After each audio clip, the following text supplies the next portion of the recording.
Hey everybody, welcome to week 2 of our life groups around the epic series that we're doing, God's great story, as we look through all the stories of the scripture and we see what God is teaching about himself to us through these stories. And we're also doing it in these kind of small group, home group circumstances, because there's one thing that is true about all of us, is that we grow best in the context of community, where we have the opportunity to discuss and to interact and to laugh and to ask questions. And the process really is about us growing together. In fact, that's what this is all about, that we would grow and grow together. This last week we began to talk about the Ten Commandments. You know, it's funny, every Easter season they show the Ten Commandment movie starring Charlton Heston on television, network television. And yet, the grand spectacle of all of this kind of misses the heart of what really is taking place in this type of situation.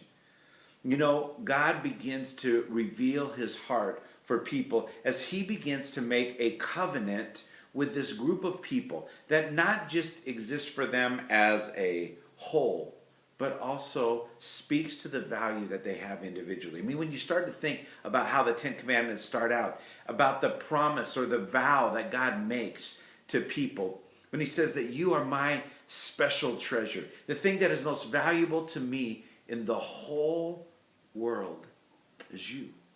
Not only that, you're going to be a kingdom of people for whom had no previous leader, who had no formal organization, and yet by the decree of God, he says that now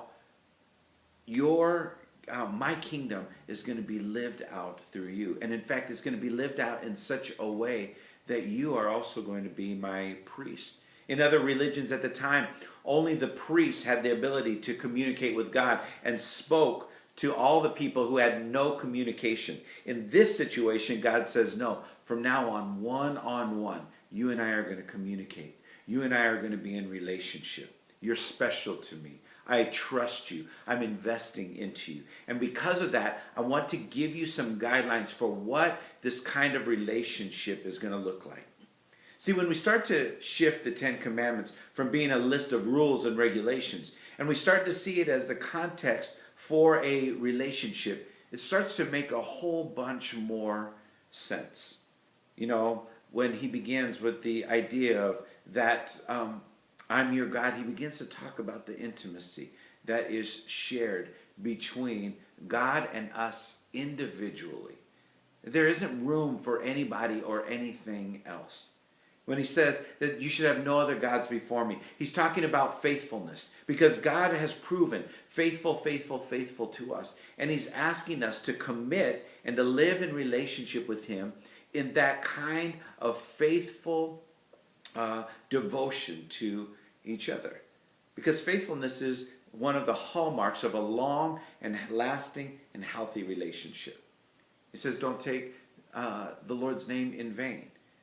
In fact, the way that we speak to each other, this demonstrates a lot about our respect or the value that we place on each other. There's nothing more hurtful to a relationship than for people to try to communicate without doing so with respect, without doing so with concern for the other person's value. And that's what that commandment is really all about. When it says, remember the Sabbath, it is about making space in our lives for the relationship to be built and to be developed. It really has to do with making time for communication, for God to speak with us and for us to be able to speak with him.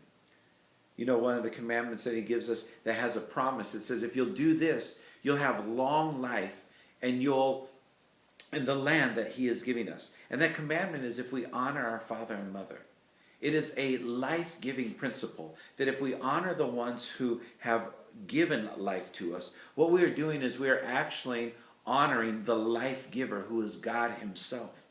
And it's a life principle that reminds us that everyone who's been created in his image is worthy of honor as well.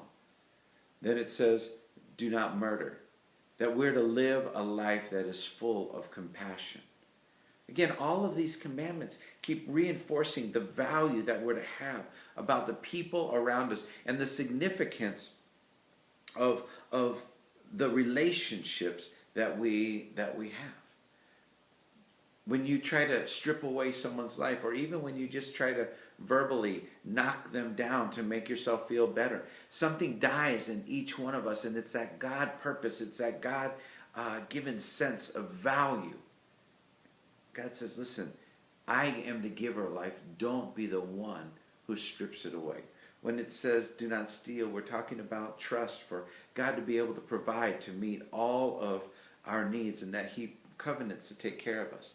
When He says don't lie, that we're to live a life of honesty and transparency. There shouldn't be anything that is hidden or any need for us to go out and try to make something happen for ourselves, to take what's not ours, which leads us directly into this last commandment, which is do not covet.